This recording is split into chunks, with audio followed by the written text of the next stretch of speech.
The Oklahoma City Thunder just beat the Denver Nuggets last night 129 to 126. It was an incredible game. It was super close, back and forth. Shai was incredible. He will be the topic of today's video for sure. But Shai definitely had some help, and I'll kind of touch on that as well. But again, today's topic is truly just to talk about how special Shai Gilgeous-Alexander has been all season and how incredible he was last night as well. Hello, my name is Nathan, and this is Thunder Up Talk.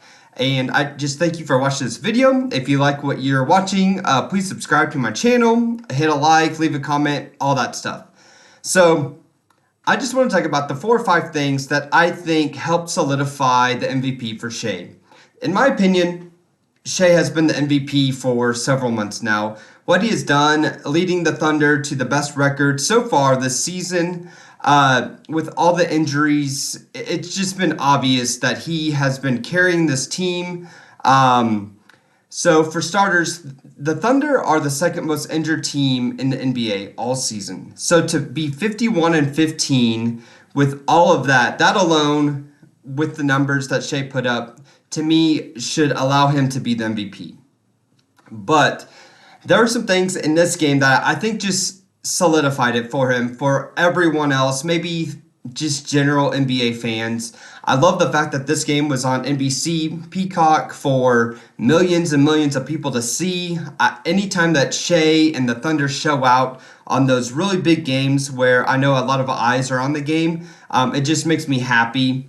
So to begin with, the number one reason why I think it just sealed up the MVP for Shai is that he had the perfect game. I mean, it was incredible. He had 35 points, 15 assists, a career high, 9 rebounds, so just 1 rebound away from a triple-double. And of course, he had 0 turnovers. And I'm going to harp on this. He is the most efficient guard in the NBA since Michael Jordan, and he may go down as the most efficient guard of all time. His field goal percentage is always super high. I think it was well above 50 last night. And he does not turn the ball over hardly at all for a guy that has a usage as high as him. So the stat line was incredible. And then you add the fact that he hits a game-winning 3 that basically puts us up by a pretty comfortable margin. And everyone just is kind of thinking, okay, the game is kind of over. Let's go. We got our win. And then Jokić hits a 3, and it's an and one because Jalen Williams goes through Jamal Murray who was setting a screen for Jokić, and it becomes a 4-point play and ties everything up. And then Shai then goes and hits another step-back 3, similar area on the court to fully win the game. So he essentially hits two back-to-back threes that are step backs that were just beautiful. It was just right in the eye of the defender, and which is just incredible because he's hit step back threes to win games a ton in the last handful of games. But yeah, you just couldn't have a better statistical game that ended on you waving goodbye to the other team. Or he didn't wave goodbye. I think he threw up the deuces, but it was really cool to see. Number 2, he did this in a head-to-head matchup against Nikola Jokić, who is the second best player in the NBA. Nikola Jokić is incredible. He's a stats machine. Shai clears him on the defensive side of the court, which is why Shai is the best player in the NBA right now. But again, it's those two. They're in their own tier, in my opinion. Wemby is getting super close, maybe. But when those guys match up head to head, it's always going to bring up MVP discussions. And I think doing what Shai did, coming out on top, hitting those threes, and having that stat line against Jokić, it just kind of goes, oh wow, if Joker can't beat this guy, nobody can. Number 3, it was on the night that he ties Wilt Chamberlain for the consecutive 20-point games, which is now at an astonishing 126 consecutive games of 20 or more points. I mean, it's just absolutely incredible what he's doing. He's doing it as a guard as well. Wilt Chamberlain was doing it like a million years ago when he was the biggest, strongest guy down low. So really, I think it is a far more impressive feat that Shai is doing it in the modern NBA. Not to take away from Wilt Chamberlain, he was an all-time great, and would probably still dominate in today's league. I believe. I believe that. But what Shai is doing, he's hitting threes. He's hitting step back threes. He's getting to the mid range, of course. He was hitting mid range shots when he was getting fouled, and of course getting to the rim. And he has to work extremely hard. The Denver Nuggets were doing a really good job defensively, I thought, on Shai. I mean, they were kind of doing a zone, but man, anytime Shai got past somebody, there was somebody there. They were willing to give up a three to help double team Shai. And for whatever reason, they didn't do that at the end of the game. I would have thrown two people at him just to get the ball out of his hands.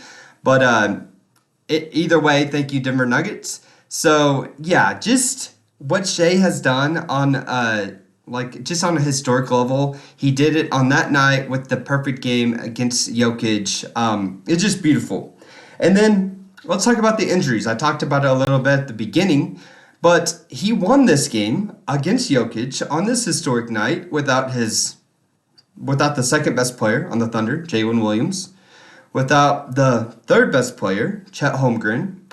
I think Isaiah Hartenstein is probably our fourth best player, the way he helps our offense move, how he rebounds, how he screens. So without the fourth best player, and on any given night, Alex Caruso, especially in the playoffs, can be our fourth or fifth most important, best player, however you want to say it. So we don't have 2 through 5, our second, third, fourth, or fifth best players playing, and we still win. That doesn't get talked about nearly enough. I don't think it will be talked about nearly enough about this particular game. They will just say things like the Oklahoma City Thunder were shorthanded. Well, what does shorthanded mean? Does it mean we don't have our guy coming off the bench, like our seventh or eighth best player? No, we didn't have our starting lineup.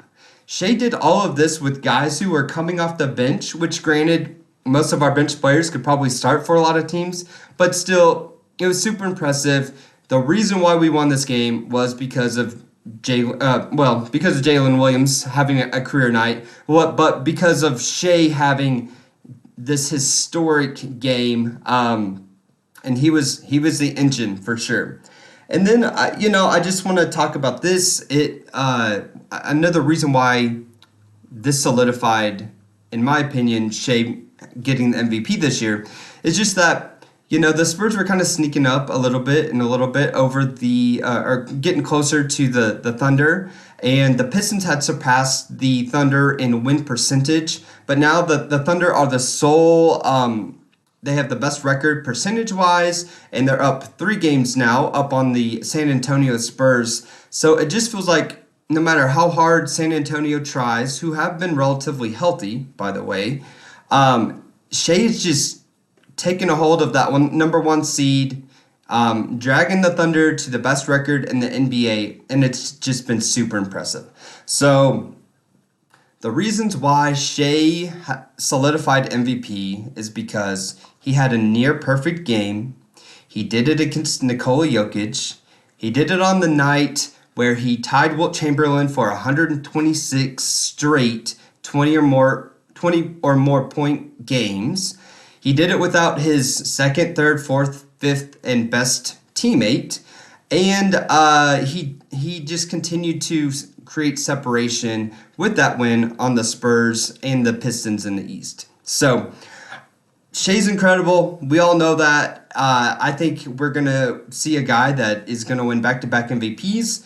And if he wins back-to-back MVPs and we somehow win a championship and he wins the MVP there, I think some serious conversations need to start being had in regard to Shai. So I do want to talk about this real quick too.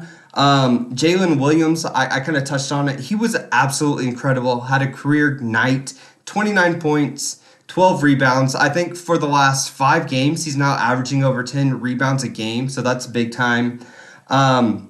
I think he had a career high 7 threes. He was like 7 of 11 from three. It was just incredible.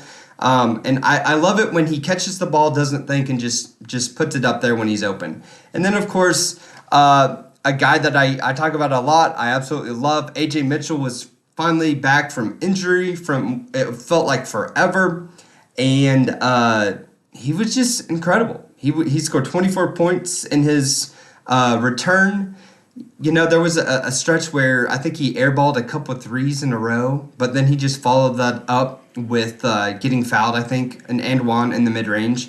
And I just love his mindset, his tenacity, his ability to get to the rim.